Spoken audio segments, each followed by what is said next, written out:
I've been walking around for the past 5.5 weeks without feeling like I'm truly alive.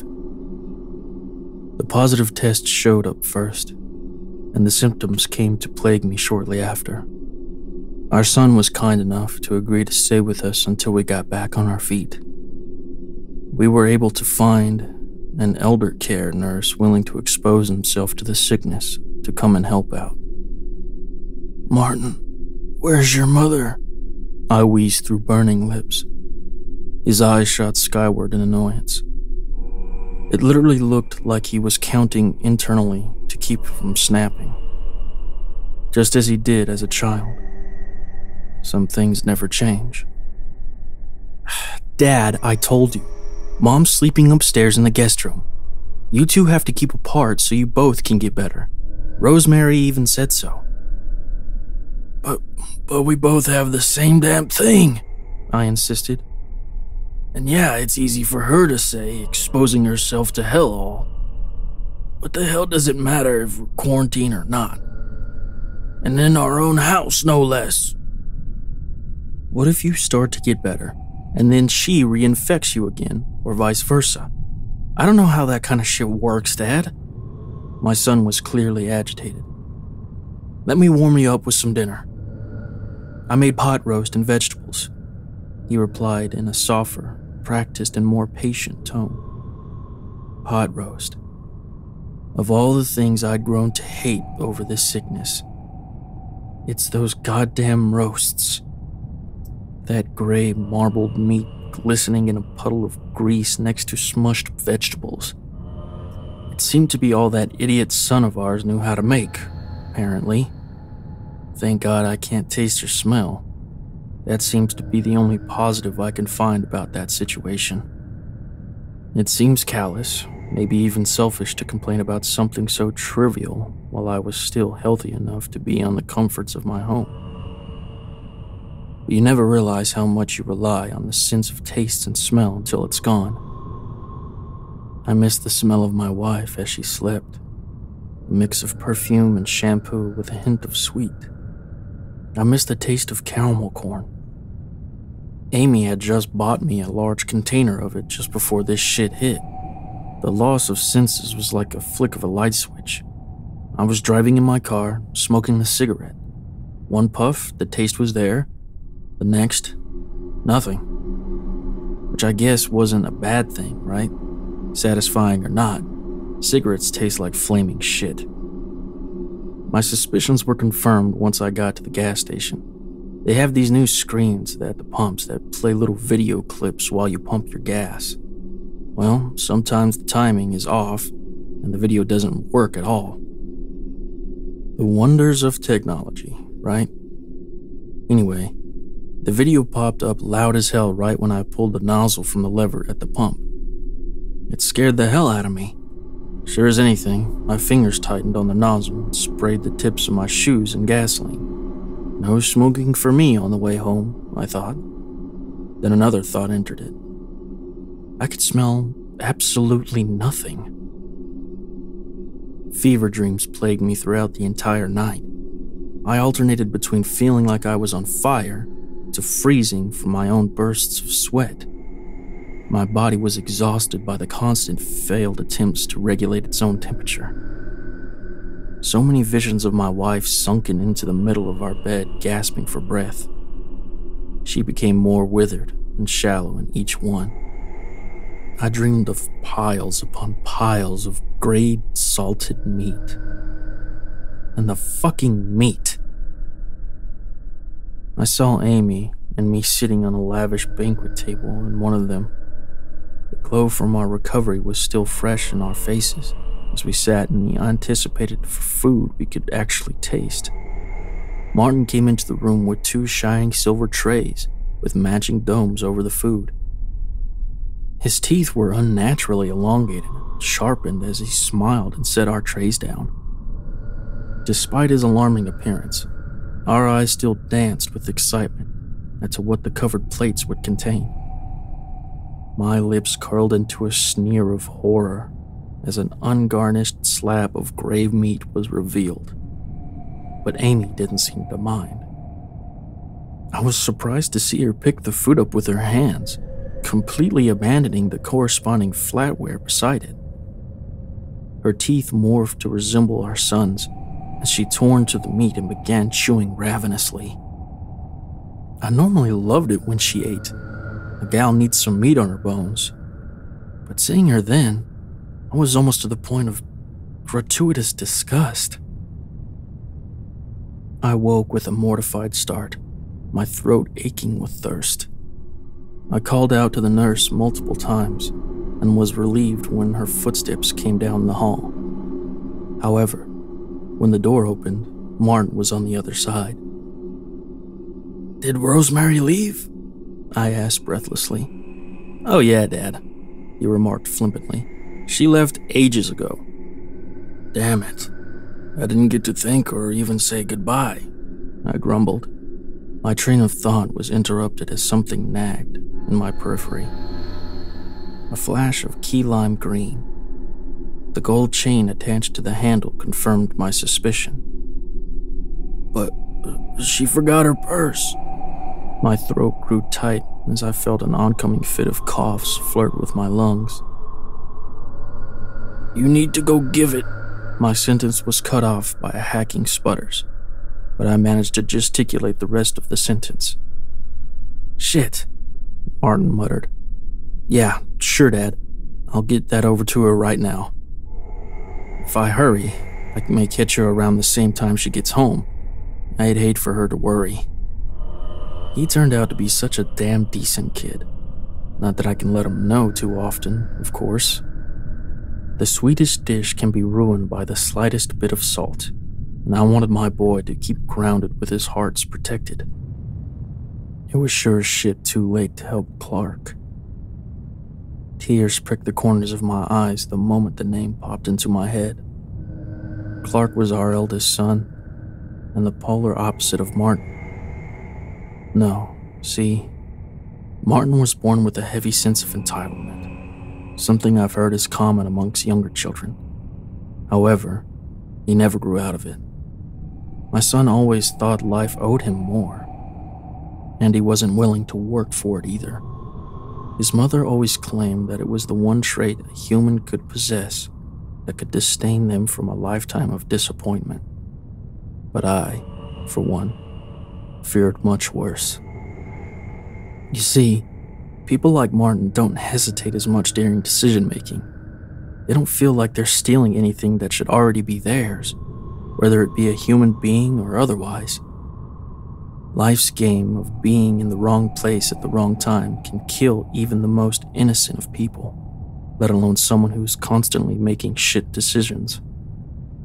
I'll admit that Amy and I spent more than a few nights teary-eyed in fear for his future. We worried about both our boys, just in different ways. Amy always joked that we would need a college fund for Clark and a bail fund for Martin. I know. Those types of statements are now recognized as psychologically damaging. But this was the 80s. Everything was different then. Clark oozed confidence. After 12 hours of labor, he came into this world as a little man. He was always the happiest child. I'd never met anyone with a bigger heart, which is why I think the depression hit him so hard.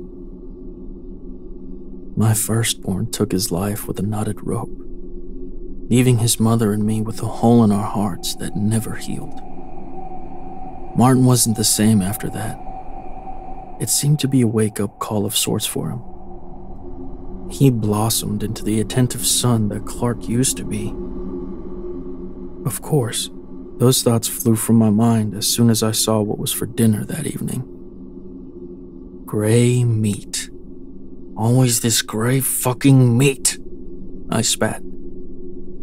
You can either blame the fever or think that I'm a cranky old man. The hell if I care. Just because I couldn't taste anything didn't mean I had to eat the same thing every damn day. Did it? I was so fed up at that moment that I was sure prisoners in jail ate better than I had in the past week. Martin's voice interrupted my thoughts. I'm sure that was rhetorical. he commented smoothly. However, what you fail to realize is that all of your senses are weakened because of this thing. What color is my shirt, Dad? Blue, I answered, though it came out resembling more of a question than a statement. I looked him over, flabbergasted at his calm demeanor. He shook his head in stern satisfaction. My shirt is green, Dad.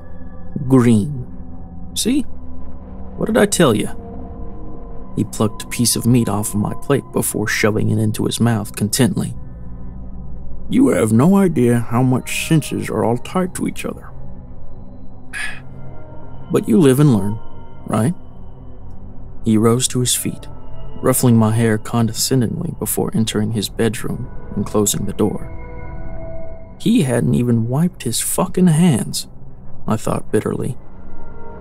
I pictured a sheen of multicolored oils left behind from his touch across my scalp and hairline. I instantly wanted a shower. Sadly, my balance was less than perfect, even on the best of days, let alone with my equilibrium being disturbed by the virus. The last thing anyone needed was for me to slip and fall in the tub. One wrong step is all it takes. And I sure as shit didn't feel like having Martin watch over my naked body after the conversation we just had. I remember that Amy had Rosemary bring her over some dry shampoo since she was too weak to bathe herself. The wheels in my head began to turn, and I decided to take action while I still had the wherewithal to do so. I couldn't help but form an impish smile, like I imagined the thrill of sneaking into Amy's room for a kiss. She was my wife, after all. I'm sure she missed me. Sometimes one little act of love can be the best medicine that there is. With love in my heart, I made my way towards her side of the house. One foot trudged in front of the other until I reached most of the way there. I took one final look around, summoning the spirit of forbidden love that we had retained in our youths, and grabbed the doorknob. Martin's face popped through the other side of the door before I had a chance to turn the knob. Dad, he chided. You know you aren't supposed to be in here. I was just coming to get you. How did you get in here? I just saw you enter your room. Never mind me, I just want to see your mother. I need some of that dry shampoo she has for my marinated scalp. I probably smell like a rotten rib roast out for trash day. He guided me backward gently until we were both clear of the door and shut it behind him. Hey, everything's fine. The other day when I returned Rosemary's purse, she gave me some warning signs to watch out for with Mom.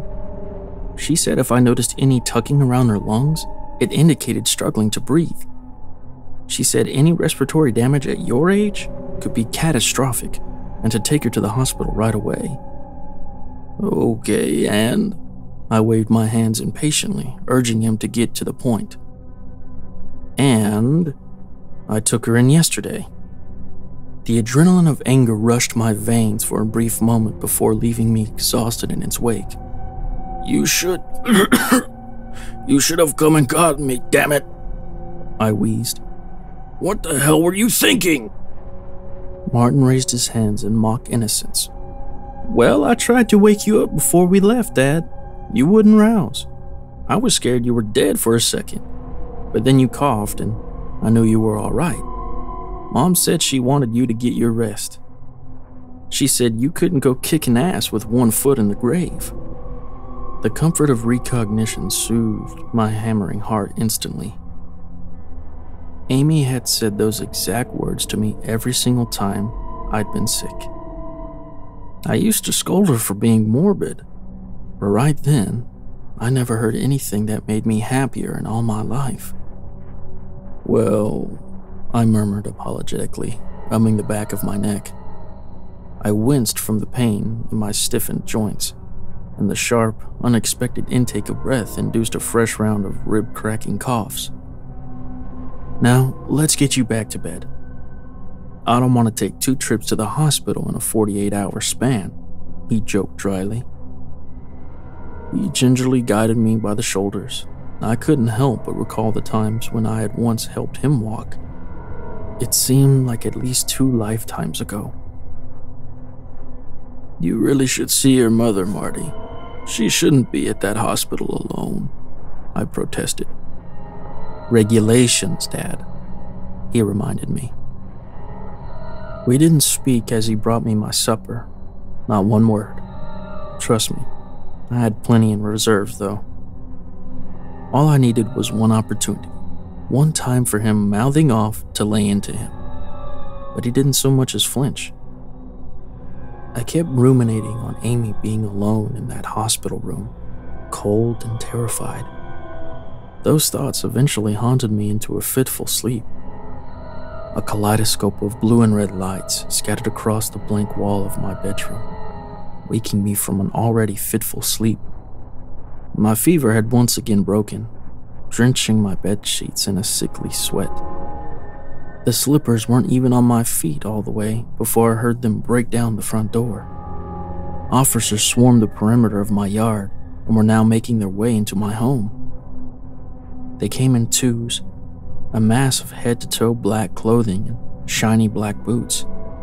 I heard one rattle off fellow officers' names off in alarm outside my wife's bedroom. God damn it, I thought bitterly. The woman is sick in the hospital, for Christ's sake. Now they want to rifle through her things? Haven't we been through enough? It had been hard for me to get out of the bed even before the sickness crept its way into our home. But now, between the fevers and inner ear imbalances as aforementioned, the task seemed momentous. However, the last thing anyone needed was for me to fall in haste. That's all it takes is a fall. Just one damn fall for authorities to deem you unfit to care for yourself. I sure as fuck couldn't care for Amelia right now. What if they deemed her to be unfit? Either way, I had to get them away from her. My wife needed her rest. They hadn't gotten to my end of the house yet, and thankfully, from what I could see, Martin's door was still closed and locked. He'd done so well taking care of us.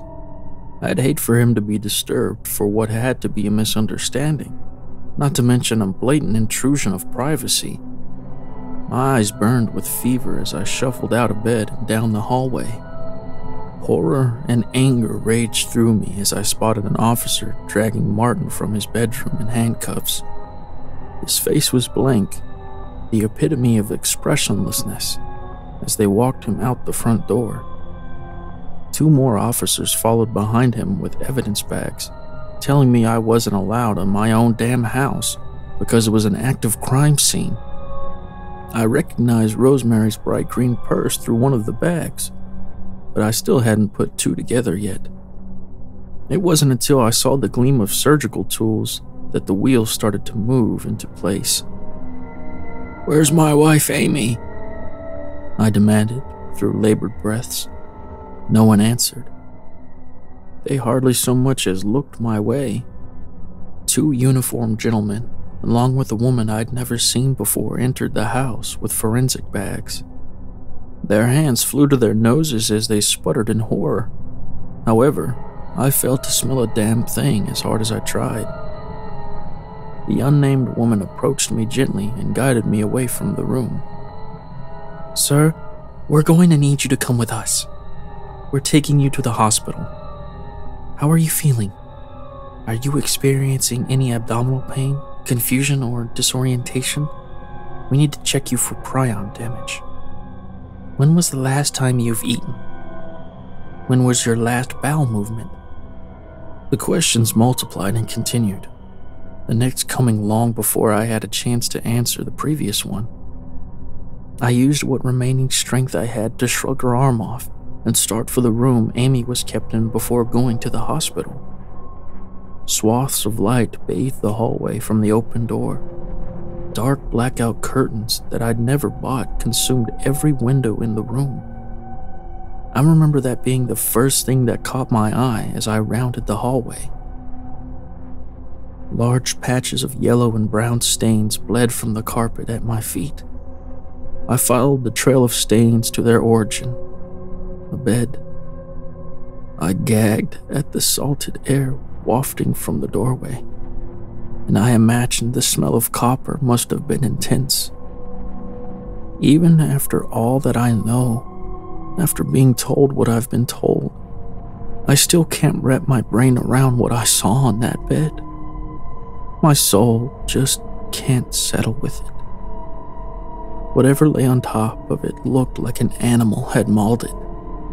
Dark, almost pitch-black veins ran through grotesquely discolored skin, the chunks left of it anyway.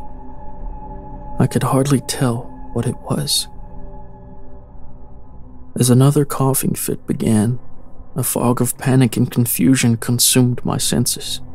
Waves of black invaded the corners of my vision with each hack, making my head pound from exertion. The dark waves were replaced by a veil of white as I felt my knees give out from beneath me. It was becoming increasingly more difficult to catch my breath.